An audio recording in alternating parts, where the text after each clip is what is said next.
Alright, today we are tackling the oil system for the twin turbos. We've got all this stuff to play with, as well as some bits that are already on the car. I'll go through everything as we're going along really, but very quickly we've got a scavenger pump, which is to send oil back to the sump from the turbos. Because the turbos sit so low in the car, you can't get oil to just naturally flow back into the sump, which is all over here, because the sump is, well, about the same level, but the oil would have to kind of travel uphill a bit to get over the subframe to get into the sump, so it's not going to happen. So we need a pump, which is called Scavenger pump, which we're going to mount somewhere where the aircon compressor used to be, somewhere up here, and basically that's going to suck the oil out of the turbos, send it back into the sump. Now we've got an oil pan spacer, which has got some pre-threaded holes in it, which is what we're going to use to get oil back into the sump. So yeah, that's what the Scavenger pump is going to do. Obviously you've got an inlet and an outlet. On the outlet, which is where it's going to go back into the sump, into that oil pan spacer that I just showed you, what I'm thinking of doing, and I'm not sure if this is going to actually work how I want it to, but we'll see when everything's up and running. I've got this oil pressure switch, okay, which is going to act as a way for me to know if the pump ever stops working. Because the problem is, if this pump ever stops working, I'm not going to know. Like, the oil is just going to start backing up in the turbo, it's going to blow the seals, it's going to be a bad time. So I want a way to know if this ever stops, like if the pump breaks or if the fuse blows or whatever. So the idea is have this pressure switch basically on the outlet of this, because in theory this should always be generating pressure, sending oil back into the sump. I don't know how much pressure, that's why I'm not sure if it's actually going to work. So we need to get oil to the turbos, that's obviously a pretty important thing. The way we're going to do that is using this port here, which you can't see, this port here, which is for the stock oil pressure sensor, you know, the light that comes on if you've got no oil basically. We're using 4AN hose, which seems to kind of just be the standard for turbo oil feeds. I've already marked the length that I want to cut it at. I'm just going to tape it up, cut it off, and then we'll start putting the fittings on. Right, there's probably a way better way of doing this, but the way I do it is just put some tape on, use an angle grinder, cut it in the middle, job done. These are PTFE lined fittings, so that means you have to use this olive thing with them, which is slightly different to like standard rubber AN lines, but so now what we've got to do is get this olive in between the inner core there and the outer braid. So yeah, you probably can't see on camera, but that's gone all the way home. Like the inner core needs to be sort of flush against the inside lip of the olive. And again, you can't see it on camera, but I can see it in person. It is nice and flush. So now what we need to do is slide this thing back up, push this in, and then screw it together. And then we can just take this wrench and scratch the fuck out of the fitting as usual. Just wind it in. Now I think you're supposed to stop when you have like a 1mm gap between the this part of the fitting and the inner part. I think that's the rule. Yeah, we've got about a 1mm gap there, so I think that's about right. I mean, it got really tight, so I scratched it as usual. Right, so we've got that screwed onto the T-piece there, and then run it through here. I'm not actually going to put the other end on yet, because I'm waiting for some more heat sleeve stuff to turn up from Funk Motorsport. Some more stuff like this, but slightly smaller, so it's better suited to these lines. And obviously you need to put that on before you put the ends on, because it won't fit on over the ends. So yeah, we're going to wait for that to turn up in a couple of days before we put this other end on, but we know it's there or thereabouts. So now let's make the other side.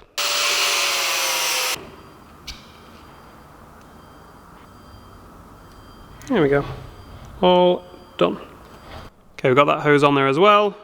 That's all attached to the T-piece. I've just stuck this P-clip on there for now. We'll do something a bit better, a bit more proper to mount it all later. Yeah, it comes through there. And then, again, I'm not going to make the other end just yet because we're waiting for the heat sleeve, but it's going to just bend up there, basically. You get the idea. So yeah, now that we're going to just be waiting for heat sleeve stuff to turn up, I think the next thing we're going to do is make one of these little sumps for the turbos.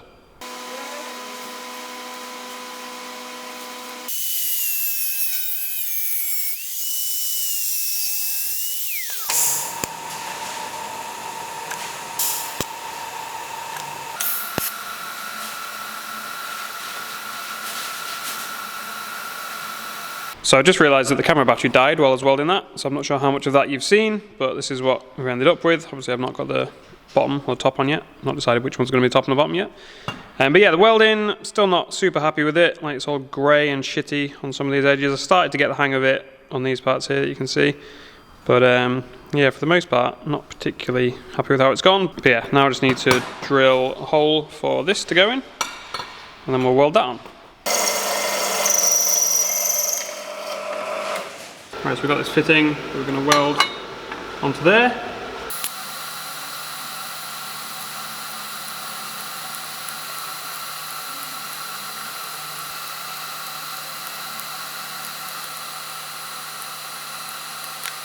If we come and look at the turbo, I've also made this crazy elephant trunk thing because the original plan was to just have this come in straight down and then the tank here, yeah? But to make it so that you could actually fit an Allen key in here to do these bolts up, the tank had to be pretty low, like to have enough sort of vertical distance there to get the Allen key in, you needed to have the tank sort of start like all the way down here, which meant the bottom of it was like really low. It was like level with this, and like I really don't want that to be the lowest point of the car. So, change of plan, made this thing that kind of bends around so that you can get an Allen key in there still, and the tank can be over here and be higher up. But what we need to do now, basically just weld this onto the tank thing that we made.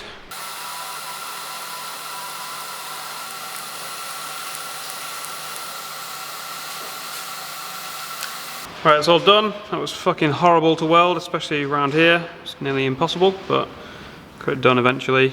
But yeah, not super happy with how it's all turned out, but it'll hopefully do the job. So let's go stick it on the car. All right, so this lovely mess is what we've ended up with. It's way tighter to the turbo blanket than I intended. Like, it's literally pressing on it as hard as it can really to compress it, but it fits just, and we've got room to access the bolt holes, which was the problem originally, and it's not that low. Like, you can see you got a fair bit of room before you get to the lowest point of the car. So yeah, I also only just remembered that this fitting needs to go on here. Like, I didn't notice this water fitting around here while I was making all this. It's kind of lucky that that still fits. Again, it's like pressing against the turbo blanket. I kind of forgot while I was making all this, I forgot about the turbo blanket, and I only just put it on when I offered it up at the very last minute and realised that it was super tight. So yeah, it's not turned out as well as I would have liked, but whatever, we've still got to make the other side, so hopefully we'll do a better job of that. Right, it's now nearly 1 o'clock in the morning. Spent so much time making this thing for the other side. Pretty much exactly the same design as the one over here. Like, it even curves off to the same direction because that's just the best way to do it with the way the turbos are. And we've got access to the bolts just about under there. But yeah, it took fucking ages to find a place where this can actually go and not get in the way of like the screamer pipe or the down pipe or the coolant and boost pressure lines and stuff coming off the wastegate. Like, we're so tight for space. This is pretty much resting on the top of that. Like, there is a little gap you can't really see because I can't get the camera high enough, but there is a gap. This is like super close. Everything's just a nightmare, to be honest. But yeah, it's getting there. It's getting there. I need to make the lines that go to the T piece. Well, it's a Y piece actually that's going to sit there and then go off to the scavenger pump. But yeah, we're nearly there for oil stuff. Well, actually no, we're not, because we've still got to mount the scavenger pump and make all the lines for that and run power to it. Oh, there's so much to do. So now that we've made these two oil sump things, we need to join them together and then go off to the scavenger pump. Like, that's going to go off through there somewhere. And then the scavenger pump is going to be mounted up on the side of the engine, basically. But yeah, we need to join these two together. We're going to have like a Y piece somewhere around here, and then that's going to have these both go into it. You can bend these quite a bit. Like, you could bend it all the way around to there if you really wanted. So I don't think it's too bad that I'm just bending them a little bit there to make them both fit nicely. Again, you could bend that way further if you really wanted to. So yeah, we've got to make more hoses. These are a pain in the ass to make, these ones, because they're not the PTFE ones, they're the rubber ones or nitrile. They're more of a pain to put the ends on, but as you can see, I managed to do a few of them. So let's go get this last one done. Right, I've cut this to length, put a little bit of lubrication on the inside of this, and now we're going to pray that it goes on there without fucking up. Sometimes it does, sometimes it doesn't. Well, that was quite an easy one for once. You basically just keep twisting it round and round, and eventually it will seat all the way. You're not going to be able to see in there, I don't think. Basically, we're trying to get it so that the end of the hose is flush against the inside of the threads. You probably can't see, but if we keep twisting it around and pushing on it, it will eventually go in there. It's getting closer. Sometimes I find I have to just like tap it on a hard surface as well, and that helps sort of push it home, but I don't think you're supposed to do that really, so maybe don't follow this as a tutorial. Right, hopefully you can see now that inside there that's pretty much touching the edge of the threads there. Could probably give it a couple more turns to get it right up there, but yeah, it's pretty much there. Now what we need to do is take the other end and basically screw it into there. but I've found that you have to put quite a bit of lubricant on here to get this to go nicely at all. If you do it right, like that, with plenty of lubricant, it's actually fairly easy to twist in for the most part. It gets tough after a while and then you have to put it in the vise, but you can get a good few turns on it to get it started.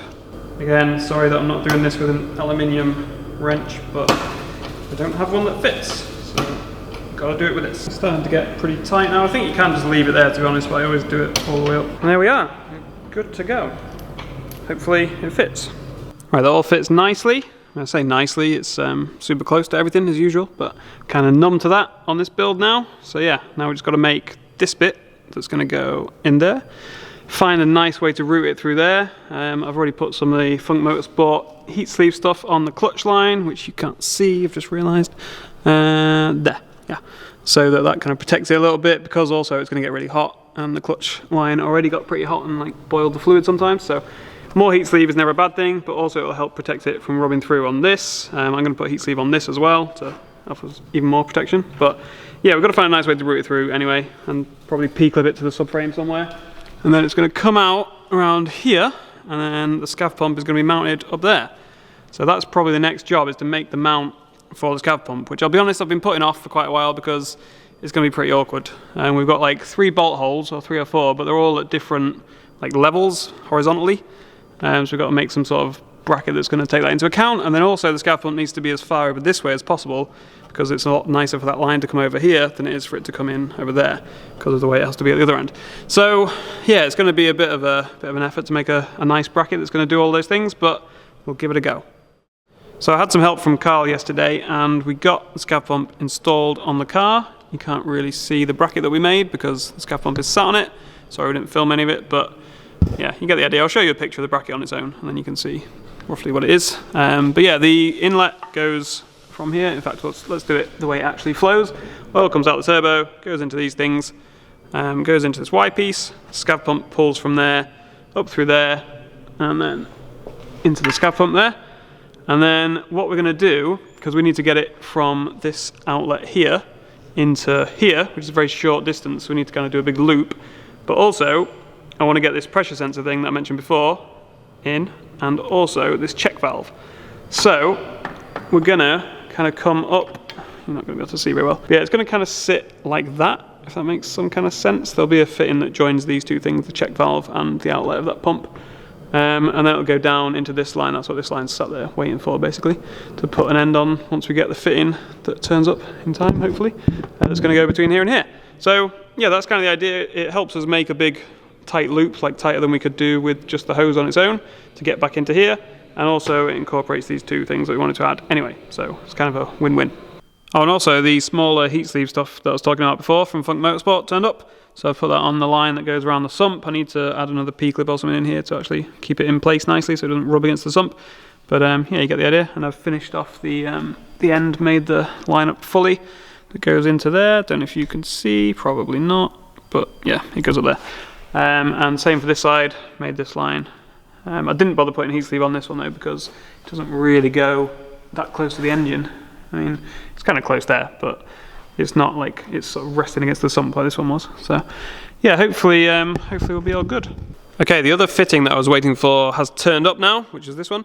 So now we can start to get this monstrosity in place.